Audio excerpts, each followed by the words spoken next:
તો હાલો મિત્રો, કેમ છો? મજામાં ને? તો મજામાં જ છો. આપણો વિડીયો જોતા મજામાં જ હોય. તો આપણે જવાનું છે અત્યારે જુનાગઢના બધા લોકેશન, એટલે કે ફરવા લાયક સ્થળ હોય બધા જે લોકેશન હોય ત્યાં જવાનું છે. જે કોઈ જુનાગઢ ફરવા આવતું હોય આ વિડીયો જોજો, જરૂર કામ આવશે. ને આપણે બધા જ લોકેશન બતાવવાના, ક્યાં ક્યાં જે જગ્યાએ ફરવા લાયક સ્થળ છે બધું આપણે લોકેશન સહિત બતાવશું. આપણે સમજાઈ જાય એ રીતે રસ્તો ને બધું. તો મારા વિડીયોમાં ભેગા બન્યા રહેજો, મજા આવશે. આપણે બધા લોકેશન બતાવશું આજે જુનાગઢમાં ફરવા લાયક સ્થળ જેટલા છે એટલા. આપણે પહેલાથી ચાલુ કરશું જુનાગઢ, ક્યાંથી આપણે એન્ટર થવાનું, ક્યાં લોકેશન કઈ જગ્યાએ આવ્યા છે બધા ફરવાના સ્થળ, એ બધું બતાવશું આપણે આજે આ વિડીયોમાં. તો વિડીયોમાં કન્ટિન્યુ ભેગા રહેજો, મજા આવશે. નીકળી ગયા આપણે મેન રસ્તે. જો આ છે Junagadh Rajkot highway, main road, Junagadh city બાજુ જવાનો મેન રોડ. જો પેલું જ ફરવા લાયક સ્થળ કયું આવે તમને બતાવું હમણાં. દોલતપરા ગામ, અહીંયા અંદર એન્ટર થતા દોલતપરા ગામ આવશે. હવે અહીંયા તમે વિચાર થાય છે ફરવા લાયક સ્થળ કયું છે, ફરવા લાયક તમને બતાવે વસ્તુ હમણાં.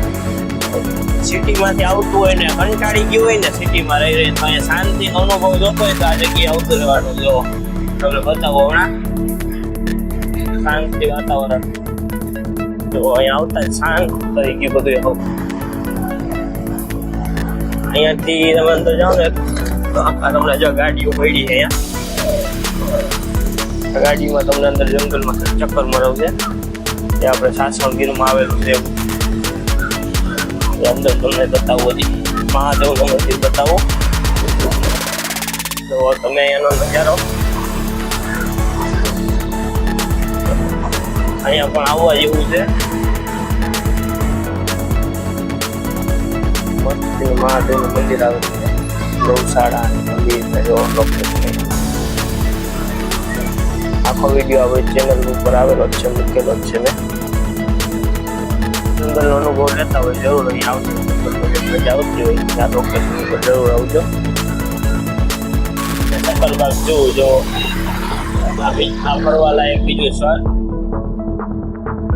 અત્યારે જો બધા ફરવા છોકરા અહીંયાનો વિડીયો ન જોયો હોય જોઈ આવજો. ચેનલ ઉપર પૂરો વિડીયો મૂકેલ જાય એનો આખો. જુનાગઢ સિવિલ હોસ્પિટલ અને આ છે ભવનાથ રોડ. આ ભવનાથ રોડ તમે જઈડા ને અહીંયા ફરવાના લાયક સ્થળ છે 4 થી 5 છે. અહીંયા તમે જાઓ ને ફરવા એટલે તમારે 3 થી 4 દિવસ ગણી લેવાના, એટલું ફરવાનું છે અહીંયા. બધું પૂરેપૂરું કરશો ને એટલે 3 થી 4 દિવસ વયા જાય તમારે આરામથી. ચાલો બધા લોકેશન બતાવો હમણાં. ખાબરા કોટિયાની ગુફા.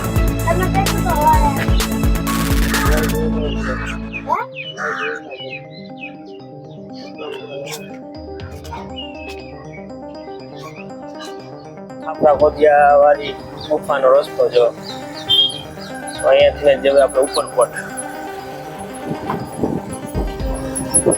આવી ગયો ઉપરકોટ. જો સામે દેખાય ઉપરકોટ. આનો ફૂલ વિડીયો આપણી ચેનલ ઉપર મૂકેલ છે ઉપરકોટનો, પણ ન જોયો હોય તો જઈ આવજો. જો ઉપરકોટનો ગેટ તમને બતાવું.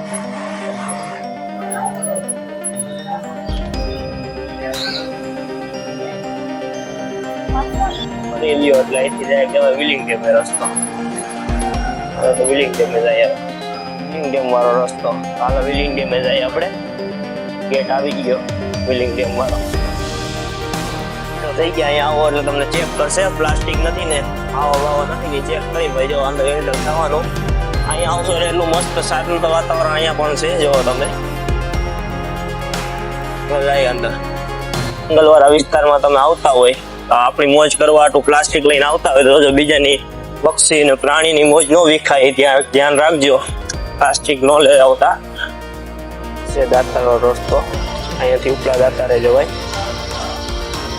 વિલિંગ ડેમ વાળો રસ્તો બતાવું તમને. ડેમનો વિડીયો પણ પૂરો મૂકેલ છે આપણી ચેનલમાં, ન જોયો જોઈ આવજો. જો એનું લોકેશન.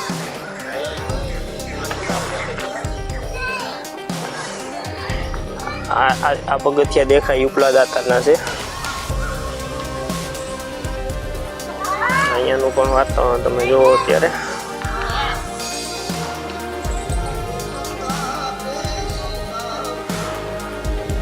વાંદરા બેઠા હે, સીડી જો પગથિયા બેઠા. જો કેટલા બેઠા આંધળા દાતાર મેન સિટી એને તમને બે ફરવા લાયક જગ્યાએ બતાવું જો એક તો જે નવું જ ચાલુ થયું છે એ છે નરસિંહ તળાવ પર તમને બતાવું નરસિંહ મહેતા સરોવર કાર્તિક જો અહીંયા પણ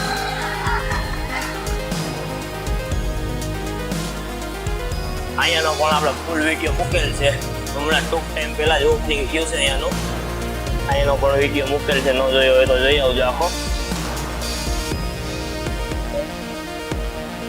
મ્યુઝિયમ જે જૂના રાજસ્થાની વખતના હથિયારો જે ઉપયોગ કરતા એ બધો એ રાખેલ છે અત્યારે રાજાઓ નવાબો જુનાગઢના એ અહીંયા આવેલું છે મ્યુઝિયમ આપણે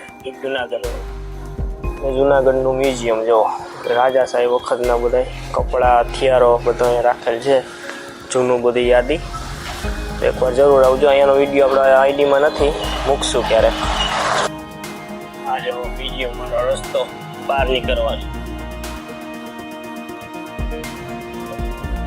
અત્યારે આપણે બેઠા છીએ ભવનાથ રોડે ભવનાથના વિડીયો તમે મારી ચેનલમાં બહુ જાજા જોઈ આવી છે ભવનાથના હાલતા ને ચાલતા વિડીયો આપણે મૂકતા જોઈએ ભવનાથના તો આપણે બધા લોકેશન બતાવ્યા હતા આપણે ચેનલમાં મજા આવતી તો લાઈક શેર અને સબસ્ક્રાઈબ કરતા જજો નવા વિડીયો આપણે મૂકતા રહેવું મૂકતા મળીએ એક નવા વિડીયો સાથે